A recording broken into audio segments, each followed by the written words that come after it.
Nggak usah disimpan. Kalau disimpan nanti baunya ndak enak. Jadi buanglah sampah pada tempatnya. Kalau gitu kita anggap sampah, jangan disimpan di sini. Oke, itu manfaatnya. Maka maafkanlah. Terus maaf itu menyembuhkan. Maaf itu membuat kita maju. Bahasanya anak hari ini bikin kita move on. Kalau kamu tidak memaafkan, kamu tidak move on. Kamu terjebak oleh masa lalu. Padahal kamu hidup di masa kini. Menuju masa depan. Jadi maaf membuat kita bebas dari luka masa lalu. Sudahlah, dibuang saja. Meskipun tidak harus dilupakan, kita ambil pelajaran. Kayak tadi tidak harus dilupakan. Kenapa? Biar kita jalannya memang ke depan, tidak ke belakang. Kalau kita hanya lihat ke belakang saja, ya nanti kita nggak bisa jalan ke depan. Sekali-sekali belakang itu buat pelajaran, tapi jangan fokus ke sana. Kayak naik motor itu loh. Belakang itu kan dilihat sekali-sekali pakai spion. Nggak usah kamu lihat terus, kalau naik motor kamu lihat spion terus ya nabrak. Sekali-sekali ngelirik ke belakang. Jadi orang-orang yang mengecewakanmu nggak usah terlalu dipikir, dilihat sebentar aja pakai spion. Oh ya sudah. Nggak usah dilihat lama-lama, nggak usah dipikir lama-lama, ngelihatnya dikit-dikit aja. Biar kamu bisa maju. Kalau enggak, kamu mandek di situ, stuck di situ, enggak bergerak, enggak bisa maju. Maka yuk dibebaskan segala yang mengganjal selama ini. Benci terhadap siapapun, apapun. Wong untungnya apa? Hari ini kan kita kadang aneh-aneh, enggak ada hubungannya sama sekali sama hidup kita. Ikut-ikutan kita benci, ikut-ikutan kita maki-maki. Di WA, di Facebook itu kan marak sekarang. Ngapain? Wong yo entah yang bener yang mana kan jauh itu sama kehidupan kita. Yo ada pengaruhnya, cuma kan enggak banyak. Ngapain kita sibuk di situ? Mending yang memang jelas manfaatnya. Oke, yang kedua itu ya. Jadi mari kita singkirkan aja bau kebencian apapun. Enggak usah nyari di orang lain. Cari dalam diri kita sendiri. Saya sering bilang kita itu selalu melihat ke orang lain. Kita marah-marah kalau ada orang maki-maki, kalau ada orang mengkafir-kafirkan, ada orang membid'ah-bid'ahkan. Tapi selalu orang lain. Jangan-jangan kita juga begitu. Nganggap orang lain salah, nganggap orang lain keliru, nganggap orang lain tidak pas. Yang pas kita. Itu tadi yang diketawakan oleh Al-Quran kan. Kullu hizbim bima ladaihim farihun. Setiap grup, setiap kelompok merasa bangga. Kalau bahasa Jawanya merasa umuk dengan kelompoknya. Maka kita hindari itu, kita bersihkan aja diri kita dari hal-hal yang tidak penting. Di antara cirinya orang baik kan ada hadisnya, min khairi husnil mar'i tarkuhu malayakni. Di antara ciri orang baik itu meninggalkan yang tidak ada hubungannya dengan dirinya. Terus yang ketiga, maaf itu membawa harmoni, kesatuan, kehidupan yang baru. Itu jelas, karena tidak mungkin ada yang baru kalau kita terlalu berat dengan beban lama. Tidak mungkin kita bisa lari maju kalau beban kita hari ini terlalu berat. Beban batin kita terlalu mantap sehingga melangkah aja kita beratnya luar biasa. Terkungkung oleh masa lalu. Maafkanlah. Biarlah dia dengan yang lain, kamu nyari sendiri yang lain juga. Tidak usah terlalu lama dipikir. Iya. Yo Ben, dia sama yang lain. Emangnya tidak bisa nyari yang lebih jelek? Oke. Ya, tidak apa-apa tuh. Ya kalau untuk umum kan kamu bisa bilang begitu, tidak apa-apa. Terus, Jadi jangan dipendam, bebaskan dirimu. Terus maaf membuat kita lebih realistis, tidak terpenjara, tidak terkungkung oleh masa lalu. Terus itu sudah dijelaskan tadi, maaf membuktikan bahwa kita masih manusia yang butuh memaafkan juga butuh dimaafkan. Maaf menunjukkan bahwa ya kita sama-sama manusia yang kadang-kadang juga bisa sama-sama salah. Saya maafkan, siapa tahu besok aku yang butuh dimaafkan. Hari ini kan kita kejam sekali sama orang yang keliru, salah ngomong, keceplosan. Kita tidak memaafkan, mau semua kita laporkan ke polisi. Mbok coba, jangan-jangan besok kita yang keceplosan ngomong, jangan-jangan besok kita yang salah bicara. Kan sengsara juga kalau tiba-tiba salah ngomong terus dilaporkan polisi. Wong tadi niatnya guyon ya, tapi karena sudah terlanjur benci ya dilaporkan polisi. Jangan-jangan besok menimpa kita juga, maka hendaklah kita budayakan memaafkan. Kalau orangnya sudah memang minta maaf, ya kita maafkan. Karena siapa tahu besok kita yang butuh dimaafkan. Jadi peradaban yang saya bilang tadi, pemaafan itu levelnya tidak hanya level adil. Ya memang adilnya orang salah itu dihukum. Cuma pemaafan itu melampaui adil. Dia ada di level ihsan. Kan lebih enak jadi orang mulia. Di atasnya sekedar adil. Jadi maaf menunjukkan bahwa kita ini manusia bisa salah. Kalau orang lain minta maaf ya kita maafkan. Karena siapa tahu besok kita yang butuh dimaafkan. Yang terakhir di catatan saya mengapa harus memaafkan. Maaf itu membuat kita punya energi lebih. Yaitu logikanya matematika. Kemarin energi kita pakai untuk membenci orang. Untuk merancang balas dendam ke orang yang membuat salah pada kita. Ini kan energinya besar. Energi besar ini begitu kita memaafkan, bisa kita manfaatkan ke yang lain. Yang lebih penting, yang lebih manfaat. Daripada pikiran yang negatif, rancangan hidup yang negatif hanya untuk balas dendam. Hanya untuk membenci orang lain. Sudahlah kita maafkan saja, kita rancang hidup kita secara lebih positif dengan energi yang fokusnya ke sana. Itu manfaatnya memaafkan. Alasannya itu. Jadi kalau ada yang tanya mengapa harus memaafkan? Yang pertama, kamu akan lebih tenang. Yang kedua, kita tidak akan terkungkung oleh masa lalu. Yang ketiga, ya biar hidup ini lebih cerah, lebih harmonis. Yang keempat, ya memang kita masih manusia. Manusia itu tempatnya khilaf, tempatnya salah, maka kita memaafkan, siapa tahu besok kita yang butuh dimaafkan. Dan yang terakhir, dengan memaafkan, energi kita untuk membenci, untuk balas dendam, untuk ingat-ingat salahnya orang lain bisa dimanfaatkan ke arah yang lebih positif. Maka budayakan hidup memaafkan.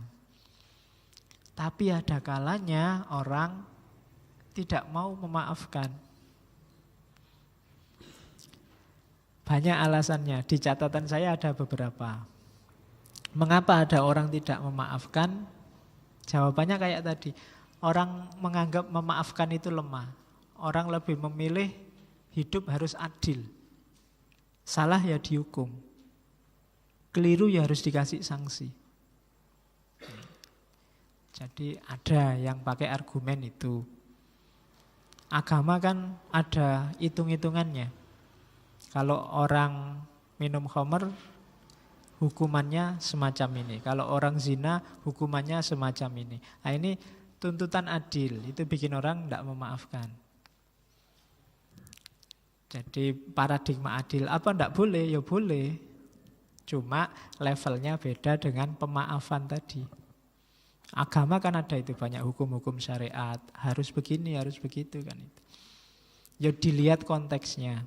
Dalam banyak kasus Nabi lebih memilih paradigma pemaafan dibandingkan paradigma penghukuman, dibandingkan paradigma sekedar keadilan. Maaf itu kan banyak cerita, banyak yang tawanan perang, harusnya dihukum mati, adalah disuruh ngajar aja. Waktu Fathu Mekah itu kan kafir Quraisy kan disuruh diampuni semua. Musuhnya yang paling besar rumahnya malah dijadikan suaka. Barang siapa masuk rumahnya Abu Sufyan, dia aman. Itu Nabi Muhammad. Paradigma memaafkan. Suatu ketika ada anak muda yang menghadap pada Nabi. Dia ngaku, Nabi, saya kemarin baru saja zina. Nah, itu jarang ya ada kayak gini hari ini. Ya.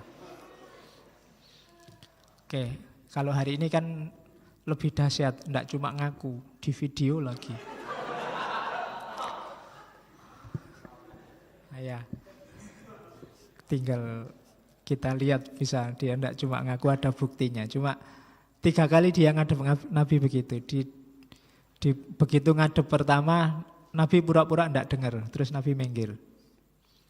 Ngadep kedua Nabi bilang, enggak, mungkin kamu khilaf. Sebenarnya kamu enggak zina, bertobat sajalah. Terus Nabi minggir. Sampai 3 kali Nabi masih begitu. Sudahlah, kamu tobat saja. Datang yang keempat baru Nabi bilang, ya sudahlah kalau kamu ngeyel. Dia minta dirajam. Karena hukumannya orang zina itu kan rajam. Nabi bolak-balik bilang tobatlah. Itu kan maksudnya paradigma yang lebih tinggi dari bahasa adil. Tapi pemuda ini milih adil saja. Ya wis, kalau mau rajam ya rajamlah, kamu sendiri yang mau. Jarang yang kayak gini anak muda sekarang. Oke, begitu dirajam, lemparan pertama, kedua, baru dia teriak-teriak, waduh Nabi ternyata sakit, masih boleh tobat enggak? Iya. Ya kan, terus Nabi bilang, ini sudah dibilangin sejak tadi disuruh tobat kok ngeyel. Akhirnya diizinkan untuk bertobat. Ya lihat situasinya, mungkin menurut Nabi eman-eman ini anak muda harapan bangsa. Iya. Oke. Itu memerlukan kecerdasan ya membaca kisah-kisahnya Nabi itu. Ada beberapa kisah yang harus diletakkan di wadahnya. Jangan dikeluarkan, harus hati-hati membacanya. Nanti jangan-jangan baca ini, wah kalau gitu besok zina aja lah terus tobat. Ya konteksnya beda. Anak ini mungkin menyesal beneran sampai ngadep Nabi minta dirajam, itu kan menunjukkan dia memang sangat menyesal. Diulang sampai 3 kali menunjukkan benar dia memang ingin tobat. Tapi kalau kamu mungkin beda urusannya. Pingin dolanan hukum mesti. Oke. Kalau orangnya memang niatnya pingin main-main hukum, mungkin sama Nabi dirajam beneran. Cuma ini kan lihat anaknya masih muda. Nah itu paradigma memaafkan. Melampaui hukum pasti, melampaui hudud kalau dalam syariat. Dimaafkan. Terus itu yang bikin orang yang pertama sukar memaafkan. Yang kedua, biasanya memaafkan itu memunculkan pertimbangan kekuasaan. Saya tidak akan memaafkan. Nanti saya dianggap lemah, dianggap inferior. Emangnya siapa aku? Nah, itu bisa. Atau itu, dia merasa inferior. Waduh, iyalah saya maafkan, wong saya ini orang kecil mau gimana lagi.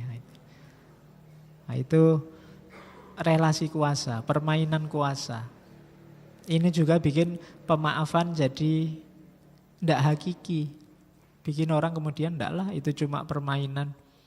Kalau yang minta maaf dosennya apa ya kita bisa menolak. Dosennya telat, kita sudah nunggu setengah jam, nggak datang-datang, begitu datang, maaf ya saya ada tamu tadi sebentar. Masuk, enggak Pak, enggak saya maafkan. Masuk betul. Kita sudah nunggu setengah jam ya Pak, kan nggak gitu. Karena kita kalah kuasa. Tapi kalau mahasiswanya telat 10 menit, nggak bisa, sudah dimulai. Keluar ya, gimana lagi. Minta maaf Pak, tadi bannya gembos. Nggak bisa, sudah aturan itu. Nah, itu kan relasi kuasa. Kamu nggak berani memaafkan, yang sini nggak berani menolak permintaan maaf. Itu maka orang terus ndak, paradigmanya adil aja lah. Kalau kita 10 menit nggak boleh masuk, dosennya juga nggak boleh masuk. Kalau sudah 10 menit kita pulang Pak, ngajaro sendiri misalnya. Nah, itu namanya adil. Nah, oke. Ya besok kalau kuliah hari pertama, Pak perjanjian Pak, ini paradigmanya adil apa permaafan?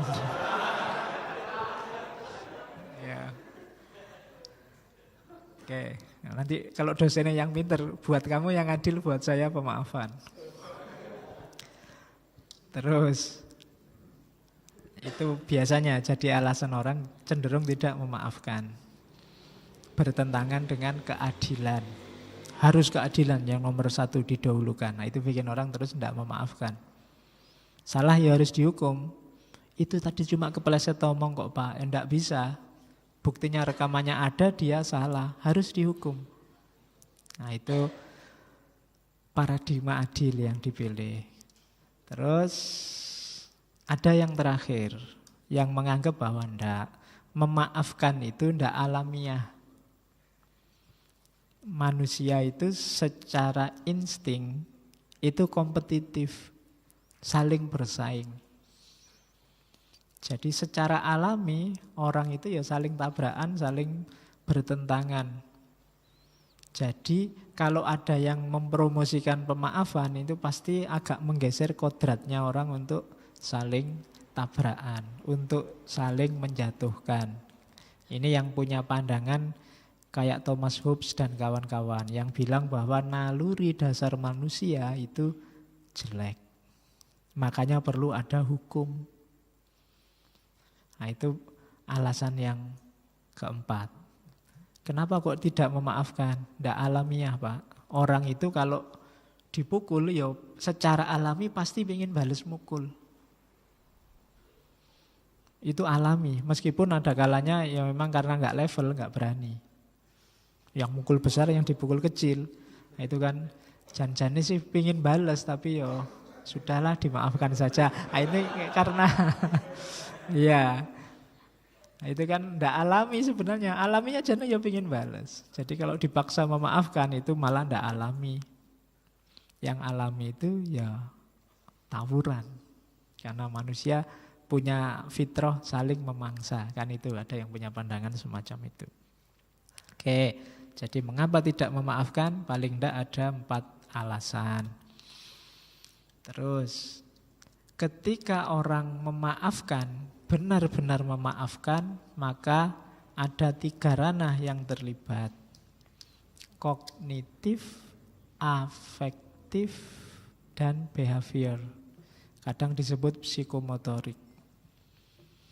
Jadi akalnya juga memaafkan, batin rasanya juga memaafkan, perilakunya juga menunjukkan aktivitas memaafkan.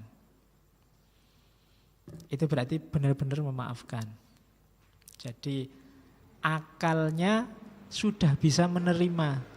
Oh iya, dia salah, dia keliru, harusnya dia tidak melakukan itu. Tapi dia kan manusia biasa.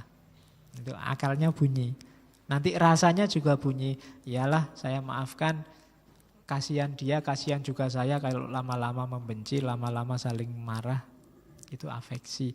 Behaviornya, perilakunya kemudian salaman, kemudian hidup bersama, kemudian saling menghargai, itu behavior. Berarti memang sudah memaafkan. Jadi kalau 3 ranah ini terlibat, tidak sekedar di mulut kayak tadi, berarti kita sudah benar-benar memaafkan. Kognitif, afektif, sama behavior. Perilaku kita menunjukkan memaafkan, batin kita memang memaafkan perbuatannya, dan akal kita memaklumi apa yang sudah dilakukan. Itu berarti kita sudah benar memaafkan. Memaafkan tapi behaviornya tidak begitu. Masih lirik-lirikan, masih caci maki, ya berarti belum. hatinya masih belum. Ya saya maafkan tapi masih agak ganjel gimana ya kok berarti belum.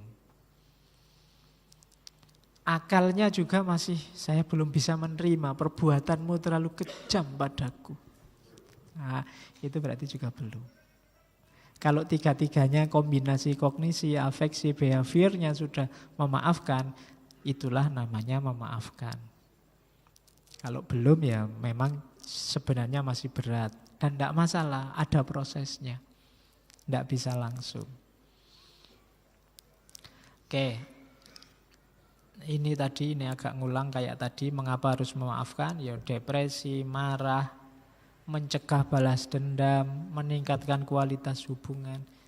Kadang-kadang kemarahan kita ketika kita tidak mau memaafkan itu yang terjadi rangkaian balas dendam. Saya mukul, kemudian kamu tidak terima, kurang ajar aku dipukul, balas mukul. Loh kamu balasnya 2 kali, tak balas lagi. Loh kamu, ya rangkaian. Kayak Amerika waktu diserang 9/11. Tidak dimaafkan terorisnya, dikejar kemana-mana sampai ke Afghanistan, ke Irak. Akhirnya kan rangkaian kekerasannya nggak habis sampai sekarang. Jadi semuanya dibakar oleh kemarahan sampai hari ini. Jadi hati-hati, kemarahan kita, kebencian kita itu akan berangkai. Melahirkan kemarahan baru, kebencian yang baru. Karena kamu caci maki dia ganti caci maki kamu. Kamu balasnya lebih dahsyat, dia lebih dahsyat lagi. Kamu ngomong 1 jenis binatang, dia ngomong 3 jenis binatang. Ya kan? Jadi kamu ngomong 5 jenis, dia ngomong seluruh kebun binatang. Kamu ngomong, iya bisa begitu. Kamu maki dia maki kamu maki dia ditambah kamu maki saudaranya. Dia maki kamu tambah maki bapaknya, ibunya, oh dasar mbahnya, oh dasar terus. Jadi ini rangkaian. Bisa sampai dosen-dosennya, bisa sampai kampus-kampusnya. Dasar mahasiswa Windeso, kampusnya kena. Ya kan? Kampusnya sampai kena, nanti dosennya juga kena, semuanya bisa kena. Itu rangkaian, di situ pakai istilah rangkaian kezaliman, rangkaian. Ini berangkai loh, jangan salah. Tidak cuma melibatkan dirimu, maka maafkanlah kalau memang ada kemungkinan dimaafkan menurutmu, karena tidak bisa dipaksa. Maklumilah. Dan yang terakhir itu meningkatkan kebanggaan, jangan salah loh. Begitu kamu memaafkan, itu ada rasa bangga tersendiri. Ternyata aku ini kuat ya. Ternyata kamu punya harga sekarang. Menaikkan prestismu sendiri, kebanggaan dirimu. Ya rasakan sendiri kalau kamu nanti memaafkan. Biarlah engkau bahagia bersamanya. Aku turut mendoakan. Nah itu kan. Loh itu kan meningkatkan. Orang yang lihat, wah kamu baik sekali ya, kamu sudah begitu kamu masih mendoakan saja. Nah, itu ada kebanggaan diri. Oke. Terus sekarang prosesnya. Proses memaafkan itu yang jelas tadi ya disengaja. Terus tidak bisa langsung. Ongoing proses, butuh waktu, bahkan dalam kasus tertentu perjuangannya sepanjang hidup.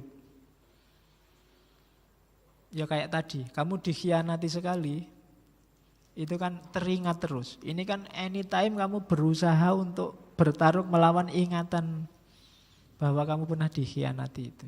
Meskipun kamu sudah memaafkan. Dan resikonya kamu harus bertarung terus untuk tidak lagi mengingat-ingat kesalahan dia padamu. Jadi memang butuh waktu, takes time.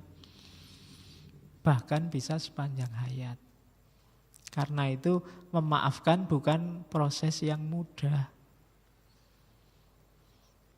Kemudian permaafan juga sifatnya aktif, tidak pasif, tidak nunggu.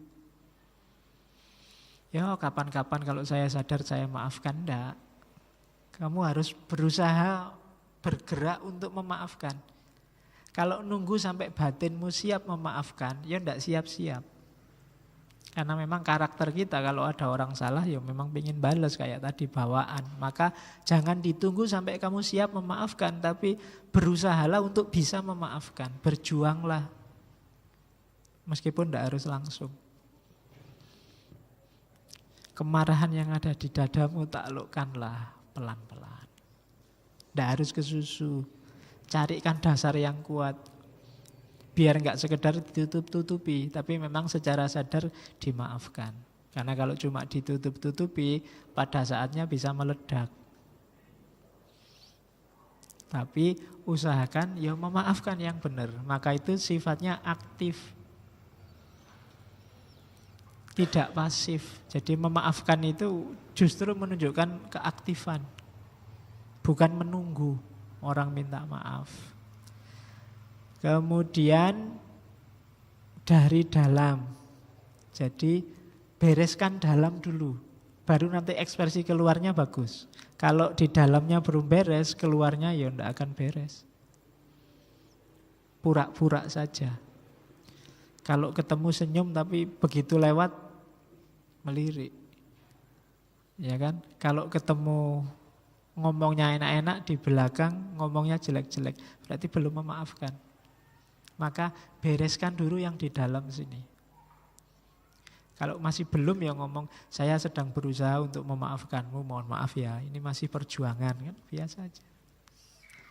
Jadi aku sangat kecewa, aku sangat marah, yo berusaha aku memaklumi, tapi sampai hari ini masih belum sukses, jadi bantulah perjuanganku. Nah, oke, semangat kan gitu. Kayak benteng Takeshi itu loh, kalau mau gerak itu. Aku bisa kan gitu. Meskipun setelah itu kecemplung. Oke, kan biasanya gitu kan, mantep, teriak semangat. Aku bisa. Tapi terus jatuh. Terus. Dan ya karena dalamnya berubah, nanti perilakunya berubah. Jadi ada proses panjangnya. Nanti ada penjelasan detailnya. Ini loh prosesnya. Ini namanya teorinya Enright Model. Yang punya teori Robert Enright dari bukunya Forgiveness is a Choice. Memaafkan itu pilihan. Itu hak kita. Mau memaafkan atau tidak memaafkan. Ya kalau kita mau memaafkan, nikmati manfaatnya. Dan kalau tidak mau memaafkan, ya nikmati juga beratnya menanggung kemarahan dan kebencian. Oke. Yuk, silahkan diminum dulu. Yang sudah habis boleh ngambil lagi kalau masih ada.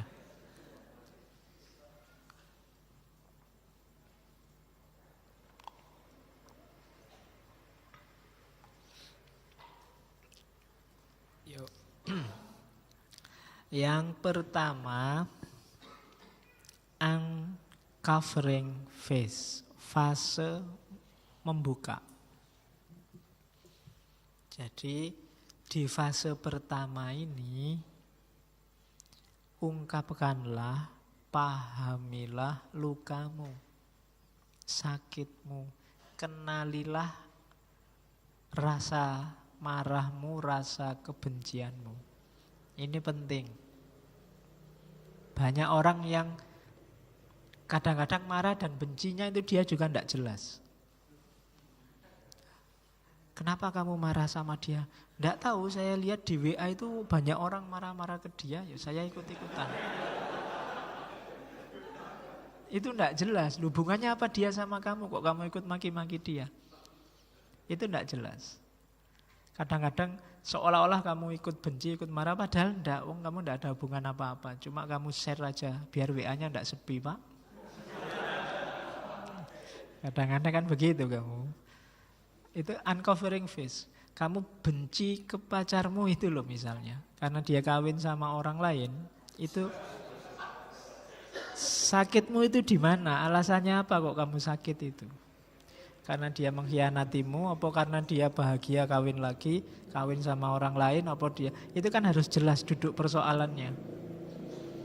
Karena Ini ngomong manusia itu tidak bisa ditebak. Fenomena yang sama, gejala yang sama tidak mengakibatkan efek yang sama. Ada yang ditinggal kawin nangis-nangis, ada yang ditinggal